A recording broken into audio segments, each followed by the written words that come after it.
Hello and welcome to the very first in-depth weapon guide and review that I'll be doing for Uncharted 4 multiplayer. These videos will cover all aspects of a particular gun's performance capabilities, focusing on the PvP multiplayer. This first episode will be all about the M4 that was added with the survival update.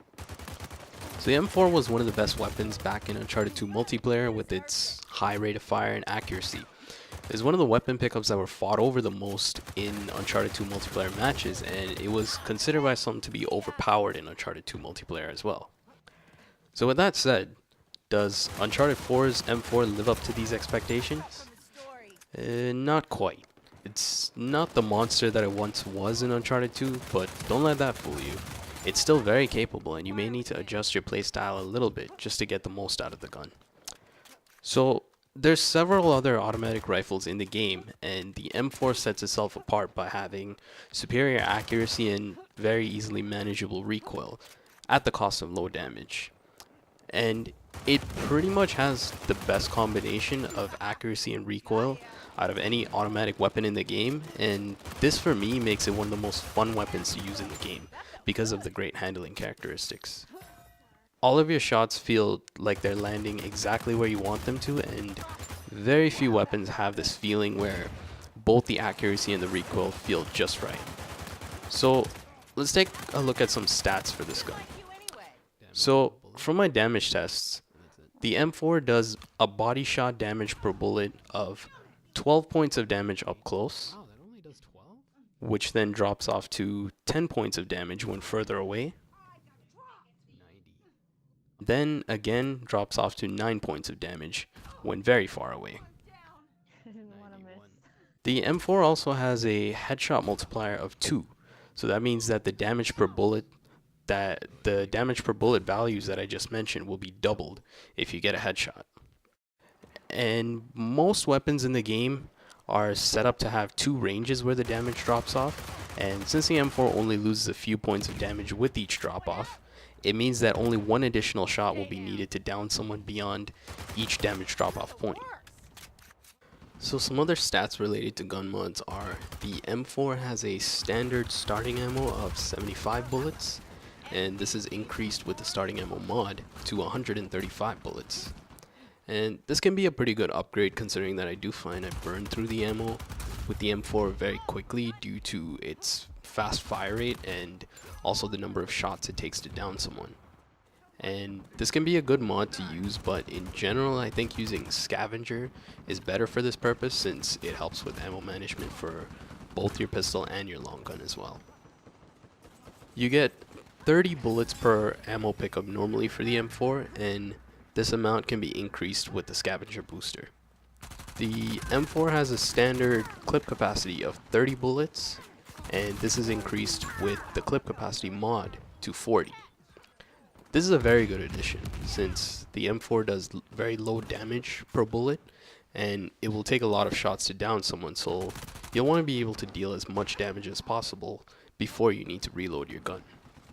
Speaking of reloading, after measuring the reload times as accurately as I could using video editing software, I found that the standard reload speed for the M4 is 1.566 seconds, and this is reduced by the reload speed mod to 1.3 seconds.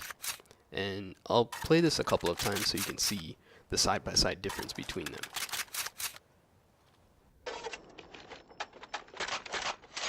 The standard reload speed is already very quick, and although any increases to reload speed are good, the mod probably isn't worth the additional loadout points just for a reduction of 0.2 of a second.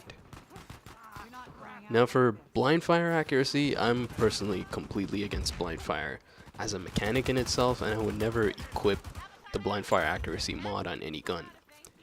If it is your thing, however, then I think there are probably better weapons out there that can do the job better for you, and if you want to use the M4, you should focus on utilizing its great accuracy that it has and just aim with it.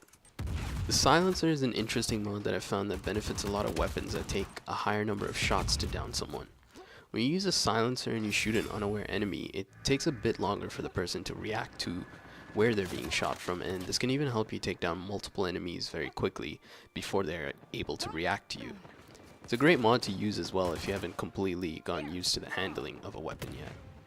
Lastly is the Strafe Speed mod, which is my mod of choice to go with for the M4. Strafe Speed is an excellent mod to use for any automatic weapon since it makes you quite a bit harder to hit if you use it correctly. Strafing has always been an important part of gunfights in the Uncharted games, and Strafe Speed is a very popular mod in higher levels of play because of it. A higher strafe speed lets you be a lot more aggressive with your playstyle, and the M4 fits in perfectly with this playstyle. From what I've experienced, playing aggressively is also the best way to get the most out of the M4 as well, because its fire rate, its accuracy, and recoil allow you to have this type of playstyle, which can make up for the low damage that it has. And the M4 is the only automatic weapon in the game that doesn't have recoil or accuracy mods available to it. In fact, the Spazzotti is the only other long gun in the game that doesn't have recoil or accuracy mods either. And while it would be nice if the M4 had these mods, which would pretty much make it into a laser, it really doesn't need it, and you'll find that you'll be able to very comfortably use it just with its default handling characteristics. And something I also like to do is consistently move the reticle up and down to land headshots, because the M4's accuracy allows this to work even in the mid-range, and its accuracy can even allow you to get multiple headshots in a row for very quick kills, and this is quite a bit harder to do with other automatic rifles. As for the hero weapons for the M4, the best option is probably Elena's, which has silencer and clip capacity mods. Both of these mods function very well individually and together for this hero weapon. Having clip capacity on top of silencer will really help you to take out multiple enemies very quickly if you're running a stealth-based loadout. Nadine's M4, which has strafe speed and starting ammo, can be useful as well.